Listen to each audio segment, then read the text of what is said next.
Considerado o segundo maior grupo em biodiversidade, os moluscos só perdem apenas para o grupinho dos artrópodes, que passa da casa de 1 milhão de espécies. Mas mesmo tendo catalogados até hoje 50 mil, o número ainda tem tendências a crescer.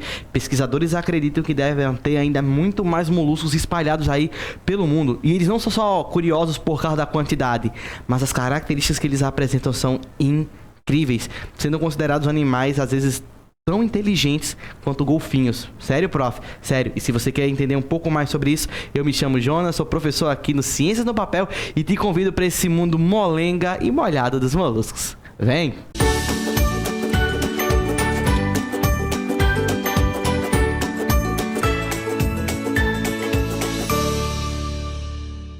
Salve, salve, meu forofofinho, minha forofofinha, seja bem-vindo a mais uma aula aqui no nosso canal Ciências no Papel. O professor Jonas de Biologia aqui com vocês. E vamos dar prosseguimento agora ao mais novo grupinho agora dos moluscos. Vocês vão perceber que o salto entre ele e os outros grupos é bem significativo. Mudou bastante coisa, muita novidade apareceu, mas ó... descansa o coração que vocês vão perceber que é muita novidade boa e tranquila da gente aprender. Outras vão acabar se mantendo e aí ó, a gente vai só dando risada à toa. Prof, o que a gente tem que lembrar de molusco? Prof, eu não sei de quase nada deles. Gente, molusco, para você pegar já aqui o fio da meada e ficar craque aí para suas provas e para os seus estudos, tu tem que lembrar que o nome tem muito a ver com o corpo deles. Ele não se chama molusco à toa, não é porque alguém olhou e fez, rapaz, você tem cara de molusco. Não, por favor, se você acha isso, por gentileza, deixa as drogas, não faz o menor sentido. Molusco, ele tem esse nome por causa principalmente do corpo dele, que é um corpo que é mole, daí molusco. Sério, prof? Sério. Molusco tem a ver porque o corpo dele é molenga. Mole e também úmido. Se você já teve a oportunidade de tocar em algum molusco, você vai perceber que o corpo dele normalmente é molhadinho, escorregadio, frio também. Eu deixei para vocês aqui vários exemplos de moluscos. Normalmente quando a gente pensa em moluscos, todo mundo já lembra logo de lula, lembra de polvo, né? Que é mais fácil. Mas muita gente esquece que caracol, caramujo, lembrando que caracol vive na terra e caramujo vive na água. Você tem a ostra, também é um molusco, ela tem um corpo molenga. Você tem o mexilhão, que é um outro exemplo também. A lesma também é um outro exemplo de moluscos. Todos eles têm uma coisa em comum, que é o corpo ser molenga, tá? Muito mole mesmo. Além disso, você vai perceber que eles vão habitar principalmente ambiente aquático, mas também alguns se aventuram pelo ambiente terrestre, como os caracóis e algumas lesmas. Você vai perceber também, gente, que esses animais eles não são tão recentes, são bem antigos, tá? A gente tem datas aí de molusco de quase 400 milhões, 200 milhões de anos atrás. Então são animais muito antigos no nosso planeta que foram se diversificando, né? Se diferenciando com o passar do tempo. A simetria deles, como a gente já aprendeu, assim como de todo mundo que vinha depois, é bilateral. Isso não vai mudar. A gente também sabe uma característica exclusiva desse grupo. O corpo da maioria é dividido em 3 partes. Como assim, prof? Todo molusco praticamente vai ter o corpinho com 3 pedaços. Um corpinho que tem uma parte com a cabeça, uma parte que tem um pé bem desenvolvido e a famosa massa visceral. Como é que a gente faz a diferença, prof, entre eles? Como é que eu sei o que cada um faz? Gente, lembra que a gente aprendeu lá com plateumintos? Se você não viu a aula, dá um pulinho lá para dar uma conferida massa. A gente viu que o surgimento de cabeça já começa ali com os plateumintos, né? Uma cefalização, formação de uma cabecinha. E a cabeça, normalmente, ela tem uma função sensorial. Quer ver um exemplo? Pense na sua cabeça. Onde é que está o sentido da visão? Cabeça. Audição, cabeça. Paladar, cabeça. Olfato, cabeça. Tato, tá no corpo todo e também tá na cabeça. Então é de se esperar que na cabeça desses camaradas, eles também têm uma função sensorial. Lembra do Gary do Bob Esponja? Ele tem 2 olhinhos ali, justamente para fazer referência à visão, ó, sensação. O que mais, prof? Esses caras, no corpício deles, vai apresentar também uma massa visceral. Prof, eu não sei o que é isso. Gente, víscera é outra palavra para órgão, tá? Então, quando você olha, por exemplo, para a concha de um caramujo, de um caracol, dentro daquela conchinha, tá cheio, meu amigo, tá cheio de órgãos. Os sistemas deles, basicamente todos estão ali concentrados. Então é um conjuntinho de órgãos e sistemas daquele animal. E por fim, o pé, que é a característica bem desenvolvida de todos eles. Todos os moluscos eles têm um pé bem desenvolvido, uma estrutura super muscular que vai ajudar, obviamente, na locomoção. Beleza, prof? Uma outra coisa que vocês vão perceber é que boa parte deles apresenta uma concha, tá? Uma concha externa e que vai ajudar principalmente ali na proteção e também uma proteção mais específica contra a desidratação, principalmente quem vive em ambiente terrestre, que tem uma tendência de ficar um pouquinho mais seco, mais ressecado. Pegou aí a dica? Peguei, prof. Top! Que mais? A gente sabe que esses caras também têm um sistema nervoso ganglionar. Você consegue ver que eles têm um gângliozinho cerebral e vários mini gânglios, né, que vão dando controle pro seu corpinho. Além disso, esses caras também têm sistema excretor, que a gente já conhece. Eles também conseguem fazer xixi. Lembrando que isso já apareceu, ó, faz tempo. Vai lá no grupinho dos plateumintos para dar uma sacada legal nisso daí. O que mais, prof? Aqui a gente começa a ter uma pequena diferença. Eles têm um sistema completo, ou seja, tem boca, tem ânus. Porém, a forma como a maioria dos moluscos come é bem diferente e eu acredito que você nunca imaginou na sua vida. Como é que é, prof? Gente, boa parte deles, eles não têm uma boca com dente igual a mim e a você. Agora, em compensação, eles têm tipo uma língua diferenciada, uma língua cheia de espinhos. Toda vez que esses caras vão comer, eles botam essa língua para fora e vão ralando a comida. A língua vai passando e vai ralando. E isso aí a gente dá o nome de rádula. A rádula rala. Ah, parece, né, prof? Pois é. Então, boa parte deles, né, com exceção de um certo grupinho, eles conseguem ralar a comida passando a língua por fora. Prof, o polvo faz assim também? Faz. Ele tem um bico bem grande. Com o bico, ele abre o animal e com a língua ele vai ralando ela por dentro e assim ele vai tirando os nutrientes que ele precisa. É uma coisa que parece nojenta e assustadora, mas que faz parte do reino animal. Uma grande característica agora, hein? Anote aí, gente, pela primeira vez está surgindo um sistema circulatório. Até então não existia isso, tá? Prof, sério? E o que é que isso significa, gente? Significa que agora a gente já tá falando de sangue. Esses caras agora têm um coração.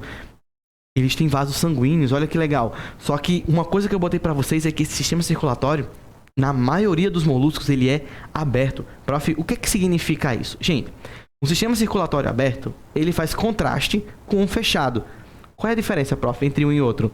No fechado, o sangue nunca sai dos vasos. O que é que você acha que vai ser do aberto? Oh, meu Deus, eu não sei.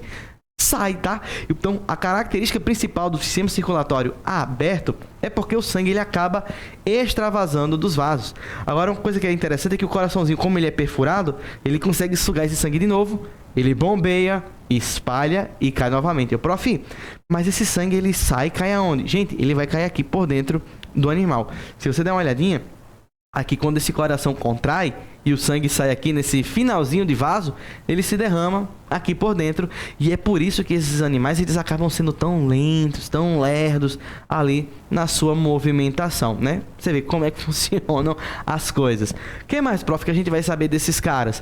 O sistema respiratório deles finalmente aparece. Até então você não tinha ninguém com um sistema respiratório. Prof, os bichos não respiravam. Gente, respirava, mas eles tinham uma respiração muito rudimentar, muito simples ali, trocando gases pela pele, mas não era algo como a gente tem, porque para você ter sistema respiratório, você tem que ter circulatório. Tem sistema circulatório nesse, prof? Tem. Então, agora dá para ter um respiratório. Prof, como é que vai ser? Varia muito com o ambiente. Quando você tem um molusco que ele é de ambiente terrestre, a respiração dele é mais pulmonar, como a nossa. Você respira o ar que está aqui disponível no ambiente. Se ele for um molusco de ambiente aquático, a respiração dele é mais por brânquias, né? Ela pega aquela água e tira o oxigênio que está ali dentro. E se ele for um molusco aquático que fica ali também em terra úmida, você vai ter também a respiração que pode ser cutânea. Isso é mais comum de animal de água doce, tá bom? Ou seja, pela pele ele consegue fazer trocas gasosas com o ar. Massa? Show, prof! A reprodução desses caras é uma reprodução sexuada. Você dificilmente vai ver novamente reprodução assexuada nos próximos grupinhos de animais. Eles podem ser monóicos, ou seja, hermafroditas, ou eles podem ser dioicos, com os sexos separados. Por exemplo, um polvo macho, um polvo fêmea. Pegou aí? O que é mais, prof, desses caras? A fecundação deles é do tipo externa, ou pode ser também do tipo interna. Depende muito do bichinho. Como é que é isso, prof? Fecundação externa e interna. Pessoal, a externa é quando você joga os gametas para fora do corpo, eles se encontram ali do lado de fora, vamos supor, na água, e formam o bebê.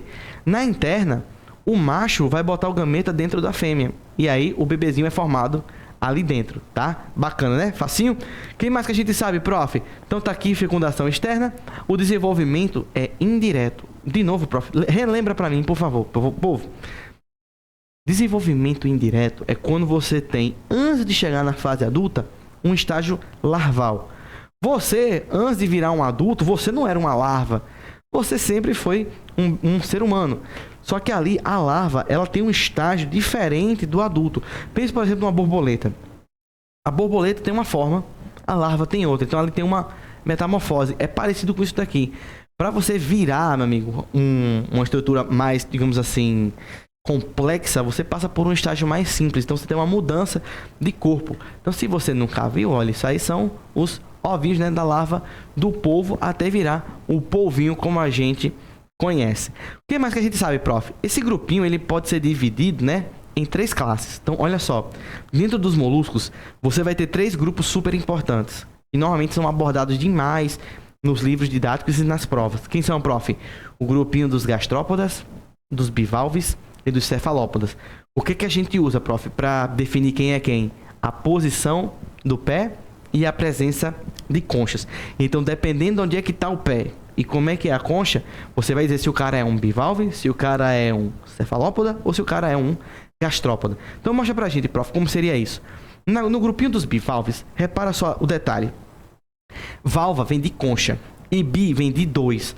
Então, o grupo do bivalve, qual é a grande característica dele, prof? Eles possuem 2 conchas. É chocolate, né? 2 conchas. Fácil, fácil, fácil. O que mais que a gente sabe deles?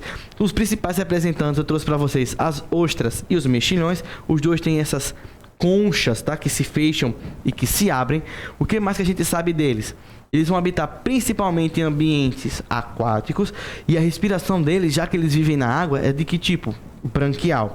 Agora, há um detalhe que eu queria que você deixasse assim, ó, um marca-texto tininho, bem bonito aí nas suas anotações.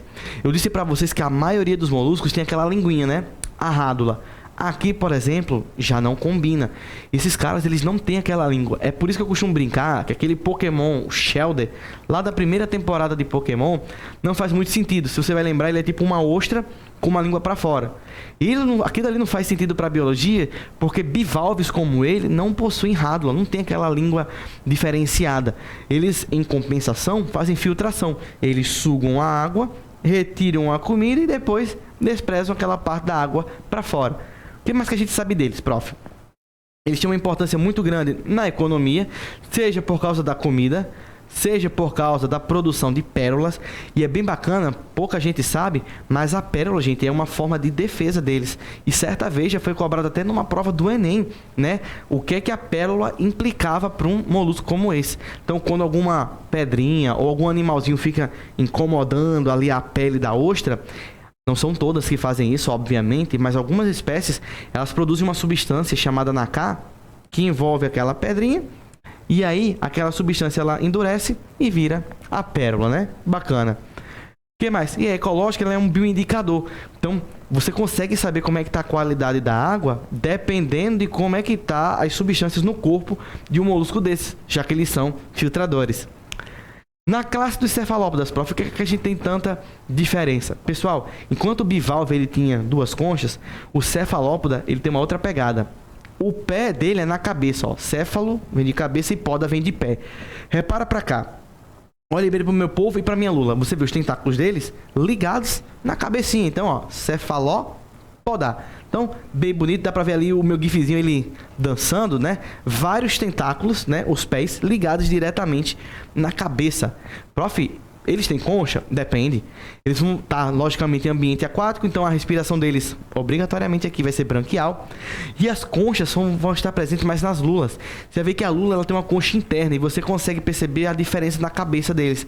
A lula ela fica com a cabeça mais pontuda, enquanto que o polvo fica com a cabeça mais arredondada. O polvo, ele não possui concha, por incrível que pareça. Agora, olha que coisa interessante. Eu disse para vocês que a maioria dos moluscos tinha o circulatório aberto. Mas os cefalópodas são os únicos moluscos que têm o circulatório fechado. Isso ajuda eles a serem muito mais rápidos quando comparado aos demais. Além disso, uma característica bacana deles é que eles têm os olhos super bem desenvolvidos e são mestres na camuflagem. Eles podem produzir aquela tinta que chama de tinta de nanquim, que acaba enganando o predador. E essa tinta também já foi abordada em questões do Enem. Ou seja, olha aí, uma prova do Exame Nacional do Ensino Médio, pedindo uma coisa que você está aprendendo aqui, né? Uma aula tão simples, tão tranquila. E o último grupinho pra gente ir fechando é o grupinho dos gastrópodas. Enquanto o cefalópoda tem um pé na cabeça, o gastrópoda, poda, vem de pé e gastro vem de barriga. Então o gastrópoda vai ter o pé aonde? Na barriga, nessa região abdominal. Não é à toa que ele anda, né, com o ventre para baixo. E aí eu trouxe aqui alguns exemplos, como o caracol, a lesma, o caramujo também é um bom exemplo. E vocês vão ver que dependendo do ambiente, a respiração vai mudar. Se for de ambiente terrestre, é pulmonar. Se você estiver num ambiente aquático, pode ser branquial. Ou se for um terrestre úmido, você pode ter uma respiração mais cutânea, através da pele. Nesse caso aqui, os caras, na maioria das vezes, vão possuir apenas uma única concha. E pra gente ir fechando, só a parte aqui da importância. Olha só, eles têm duas importâncias significativas. Uma é a importância gastronômica, né? O famoso escargot, que é vendido e consumido aí principalmente na Europa, nos países como a França, que é muito famoso. Mas alguns também têm uma importância médica por serem extremamente venenosos. Muito, mas muito venenosos mesmo, como esse caracol cone de mármore. Dizem que a sua picada, apenas 0,016 miligramas, é o suficiente para abater, né, um homem adulto em comparação ao peso dele de 70 quilos. É muito potente, muito mesmo. E se você quer mais desse reino animal, não deixe de acessar nossa playlist aqui e pegar esse mundo que o Ciência no Papel está produzindo para vocês. Um cheiro bem grande e valeu!